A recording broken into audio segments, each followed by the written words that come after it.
Quando meus filhos eram pequenos, eu costumava achar graça das manias deles. Coisas bobas como falar dormindo, rir sozinhos ou acordar no meio da noite para pegar água. Mas teve uma fase que me tirou o sono por anos. Tudo começou com o mais velho, o André. Ele tinha uns 8 anos quando começou a andar dormindo. No começo, eu achei que fosse apenas uma dessas fases estranhas da infância. Mas o que parecia inofensivo acabou se tornando o tipo de lembrança que você nunca mais esquece. E só anos depois, quando meu filho mais novo começou a fazer a mesma coisa, do mesmo jeito, no mesmo lugar, é que eu entendi que aquilo nunca foi apenas sonambulismo. A primeira vez que notei foi numa madrugada qualquer. Acordei com um barulho suave, como se alguém estivesse batendo levemente na parede. O som era ritmado, constante, quase hipnótico. Achei que fosse o vento, mas o vento não faz toque-toque-toque a intervalos perfeitos. Saí da cama, ainda sonolenta, e fui ver o que era. No corredor, iluminado apenas pela luz fraca do abajur, vi o André, de pé, de frente para a parede, com os olhos abertos, mas vazios. Ele não piscava, só encostava a testa e os dedos na parede e batia de leve, 1, 2, 3 vezes, sempre no mesmo ritmo. Fiquei parada por alguns segundos, sem saber se chamava o nome dele ou se apenas o observava. Aquilo me deu um medo estranho, um medo que eu não sabia de onde vinha. Era o meu filho, mas algo nele parecia diferente. Chamei seu nome, baixinho. Nada.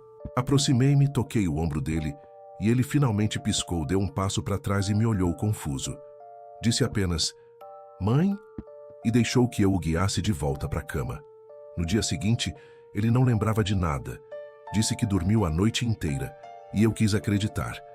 Mas as noites seguintes me provaram que aquilo não era um acaso. A cena se repetiu várias vezes. Às vezes ele apenas ficava parado no corredor, olhando para o nada. Outras vezes batia na parede. Sempre no mesmo ponto, o mesmo espaço de parede, do lado de fora do meu quarto. Cheguei a marcar o local com uma fita adesiva, por curiosidade. E sim, ele voltava exatamente ali. Como se houvesse algo chamando por ele naquele ponto específico. Meu marido achava que era coincidência, mas eu sentia no peito que não era. Aquilo era deliberado. Meses depois, o sonambulismo simplesmente parou.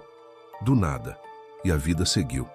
Até que o tempo passou, o André cresceu e meu segundo filho, o Lucas, fez 9 anos. Foi numa noite de chuva quando ouvi de novo o mesmo som. Toque, toque, toque, levantei já com o coração acelerado. E lá estava o Lucas, de frente para a mesma parede. A testa encostada, os dedos tocando o reboco no mesmo ritmo calmo, exato. Aquilo me congelou. O pior é que ele nunca tinha visto o irmão fazer aquilo. Nunca. Aproximei-me, tentando não fazer barulho. Chamei seu nome e nada. Toquei o ombro dele e ele virou lentamente o rosto, os olhos entreabertos e murmurou algo que até hoje ecoa na minha cabeça. "Tá me ouvindo?" A voz era dele, mas o tom não. Era mais grave, arrastado, como se outra pessoa falasse por ele. Levei-o para a cama tremendo. Passei o resto da noite acordada. Depois disso, procurei ajuda médica. Pedi exames, conversei com psicólogos, até com padres. Todos diziam o mesmo. Sonambulismo é normal em crianças. Mas normal não era. Não quando acontecia igualzinho no mesmo lugar, anos de diferença entre um e outro. Eventualmente, o Lucas também parou. E eu tentei esquecer.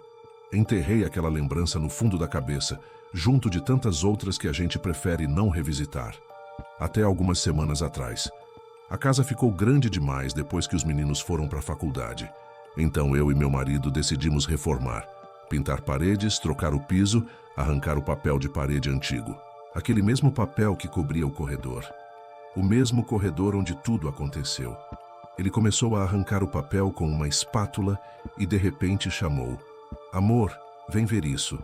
Fui até lá, sem entender o tom sério na voz dele.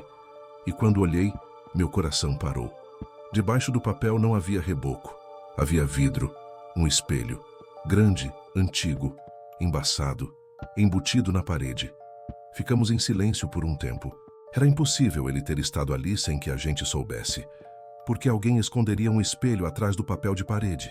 E porque justo ali, no exato ponto onde meus filhos batiam a testa dormindo, meu marido riu nervoso, achando que era alguma decoração antiga esquecida.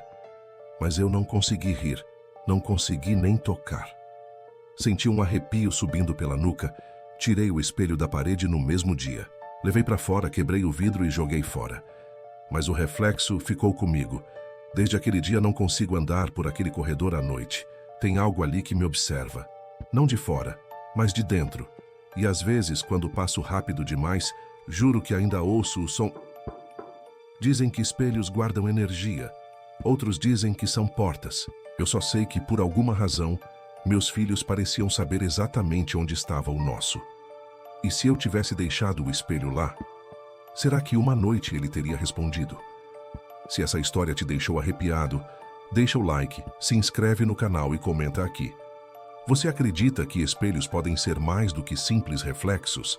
Porque às vezes, o que a gente vê neles não é só a gente.